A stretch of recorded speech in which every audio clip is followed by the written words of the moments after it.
welcome to your Top Think Tanks review. I'm your host, Bryce Dolan. Now today we're going to cover 5 of your top 50 United States think tanks, and we'll look at an article from each one of these organizations. Now first we begin with the Brookings Institution. They show us how internet shutdowns actually hurt the global economy. Next, the American Enterprise Institute reveals a simple strategy for employing thousands of ex-offenders. Then, staying on the criminal justice topic, the Urban Institute draws attention to 6 million Americans who are currently unable to vote. Next, the United States Institute of Peace brings us to Colombia, where the president was just awarded the Nobel Peace Prize for his peace talks with the FARC after 50 years of violence. But yet, Colombians have rejected the peace deal. Then, to end the show, we'll go with Human Rights Watch as they bring our attention to Turkey, where independent TV news has been silenced. Now to begin, the Brookings Institution brings us back to a topic we've touched on before: internet shutdowns. This past June, the United Nations Human Rights Council passed a non-binding resolution condemning the intentional shutdown or disruption of domestic internet access. While despite the support of many member states, governments such as India, Saudi Arabia, Morocco, Iraq, Brazil, the Republic of the Congo, Pakistan, Bangladesh, Syria, Turkey, and Algeria have all shut down internet or mobile service, sometimes for an extended period. Now, author Daryl M. West detailed the economic costs to countries that intentionally disrupt citizens' digital access.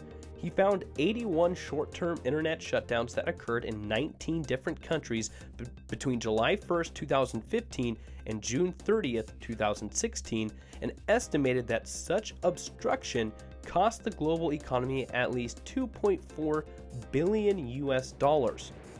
Now, in calculating the economic impact of the various types of internet shutdowns, West drew upon data measuring GDP, the shutdown duration, extent of the population affected, extent of the digital economy, extent of mobile penetration, and multiplier effect from the disrupted digital economy. So a number of different factors. Now, during the past year, India lost $968 million from internet shutdowns. Saudi Arabia lost $465 million, Morocco lost $320 million, Iraq lost $209 million, Brazil lost $116 million, and the Republic of the Congo lost $72 million, among other nations. Now, internet disruptions slow growth, cost governments tax revenue, weaken innovation, and undermine consumer and business confidence in a country's economy. As internet-powered businesses and transactions continue to grow, they represent an increasingly significant portion of global economic activity. Now, if shutdowns continue, the damage from connectivity disruptions will become really more severe. Now, you can find a link to the author, Mr. West's entire paper and findings at the bottom of the article. The link will take you directly to the entire report. But moving on next to the American Enterprise Institute. They explain how a simple strategy could employ a group of thousands of ex-offenders and keep them from re-offending. Now, Nicholas Eberstadt's recent book, Men Without Work, America's Invisible Crisis, highlights the need to understand the underlying causes of prime-age male joblessness in this country. Now, his chapter on criminality argues that incarceration trends over the past several decades play a major role. He writes, only a tiny fraction of all Americans ever convicted of a felony are actually incarcerated at this moment. Maybe 90% of all sentenced felons are out today, and they're out of confinement and living more or less among us.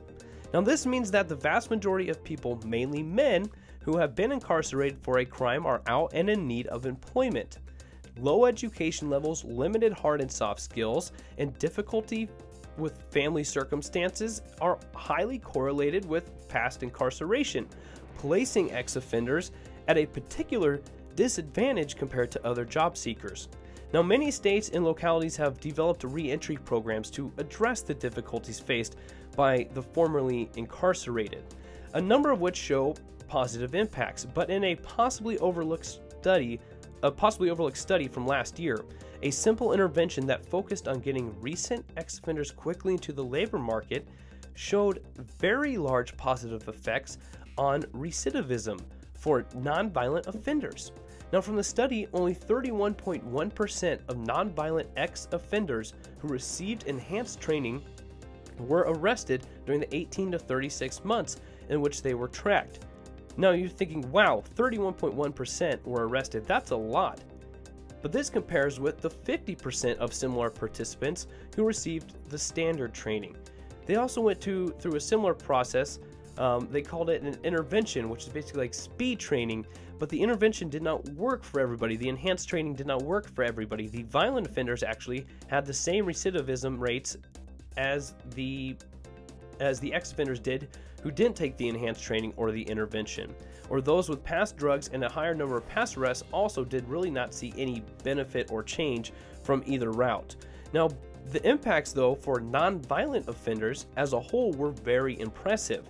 The results highlight the need to consider the vast differences in the re-entering population and suggest that a fairly simple intervention that is focused exclusively on work can have substantial positive effects. Scaling up these types of effective interventions may start to address the problem of America's unworking men. So, we've addressed this before, the invisible crisis in America, the large prime age working male force in America that are jobless. But we're going to stay more on the criminal records and felonies topic rather than the prime age male working jobless class. Moving next to the Urban Institute, they draw our attention to a population of around 6 million Americans who are currently unable to vote. Now, as of 2010, 5.85 million citizens experienced what this country's colonial predecessors would have called civil death. Now, civil death means the loss of voting rights following a felony conviction. Early Americans were sentenced with civil death only following crimes that were related to voting or that were especially heinous. But now the 21st century citizens can lose the franchise for committing any one of a much longer list of felonies. They vary in severity and are different in each state, and they include such stuff like resisting arrest, graffiti causing property damage over $1,000, kidnapping, and I think a pretty universal one, murder. Now, 3/4 of those affected by disenfranchisement laws are not in prison or jail. They are community members who have completed their sentence or on probation or on parole. Now, disenfranchisement of individuals with felony charges disproportionately affects people by race and state. Across the United States, 1 in 13 Black American adults cannot vote. Black Americans comprise nearly 38% of those who do not have the right to vote, but 13% of the entire U.S. population. Now, disenfranchisement laws are determined at the state level, so the rights of those who have been convicted of felonies to vote depend on where they were sentenced or they currently live. Now, why does disenfranchisement matter? Well, it can affect the outcomes of elections and the individuals themselves. Now, research suggests that the population that lacks the right to vote may have had the ability to change a number of past elections, including most recently the Bush-Gore presidential election in 2000. Now, voting also has a positive impact on people.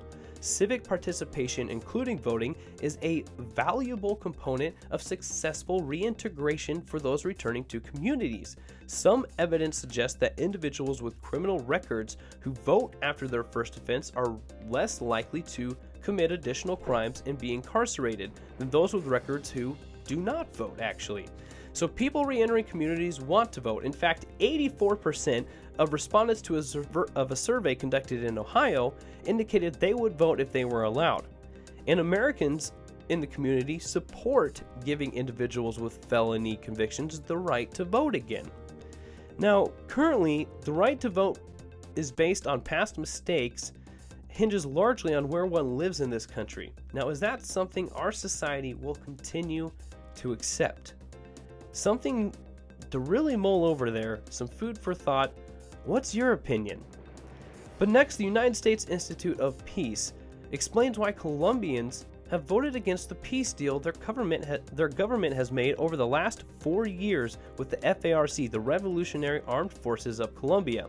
Now, the agreement was intended to end more than half a century of violent conflict that has left well over 220,000 dead and close to 8 million victims, including more than 6 million people forcibly displaced. Now, this peace deal was a ceasefire between both sides, and it was also a mutual agreement of a decommissioning of arms. Now, in exchange, the government had agreed to guarantee the FARC security conditions and 10 seats in Congress for the next 2 terms. Now, the public opinion polls have projected a healthy win of between 66% and 72% for the yes vote, yet voters rejected the agreement. The rejection came really at a margin of 60,000 votes. This sounds like a lot again, but 13 million votes were cast, so a very narrow margin. The results reflect a country united in seeking peace, but really deeply divided on how to go about it. Now, the accords in many respects are premised on a commitment to reconciliation, which is a hard sell in a country where the FARC has been an enemy for really so many years, and for some, their entire lives. Now, those promoting the no vote, including former President Alvaro Uribe, had a clear message on justice. The FARC should serve jail time and should not serve in Congress. The yes vote had a much harder sell to the population. The accord was 297 pages long. They really only had a month to read it, so nobody probably read the entire thing, let alone read it at all. And the agreement on justice was particularly complex. There was confusion about amnesties and pardons, and concern that the FARC would not be adequately punished for their crimes, even though this accord is one of the first to explicitly deny amnesty or impunity for sexual violence or other war crimes, crimes against humanity, or genocide. Now, amnesty would have applied only to the crime of rebellion and related activities, a practice promoted by international humanitarian law when a war ends. So, congratulations to the Colombian president on winning the Nobel Peace Prize, but hopefully the country can decide where or how and when and where to move forward. Now, to end the show, we go with Human Rights Watch, as Turkey has used a prolonged state of emergency to silence independent TV news. The closure of 8 independent news and current affairs focused TV channels effectively ends critical TV news reporting in Turkey. Now, the channels are among 23 television and radio stations reported by the media to face closure on the basis of a Turkish government decree. The latest move to censor media under cover of the state of emergency imposed following the July 15th coup attempt. This exceeds any legitimate restriction justifiable on national security grounds and violates the government's freedom of expression obligations. Fears that the government would make opportunistic use of the state of emergency to silence critics who have nothing to do with the July 15th coup attempt have come true, said Emma Sinclair Webb, Turkey director at Human Rights Watch. This week's closure of TV and radio channels popular with Kurds, the Alevi religious minority, and supporters of opposition parties takes Turkey back to the old days and shows that the government wants no version of the news on television or radio other than its own. Now, the government closed down 131 media, publishing, and distribution outlets. The outlets covered in the initial decree on July 25th. At least 120 journalists and writers are in pre-trial detention pending criminal investigation for their writing. Over half of them have been in custody since July 15th. Now, over 2,000 more journalists have lost their jobs as media outlets are shut down. Now, just last week, on October 3rd, the government announced that the state of emergency introduced for a 90-day period beginning July 21st would be extended for another 90 days. Under the state of emergency, the cabinet headed by the president can rule by decree without effective scrutiny by parliament or the possibility of meaningful review by the Constitutional Court. So, ladies and gentlemen, it's beginning to become a question. When is the Turkish president changed from the president of Turkey to the dictator of Turkey? He is, in my opinion, pressing that line fairly closely as he continues the state of emergency and the oppression of the media. Well, thank you for watching, ladies and gentlemen. You can find links to all these articles below in the description. Please subscribe to our YouTube channel, give us a like on Facebook, or follow us on Twitter. But again, thank you for watching. This was your Top Think Tanks review, and I am your host, Bryce Dolan.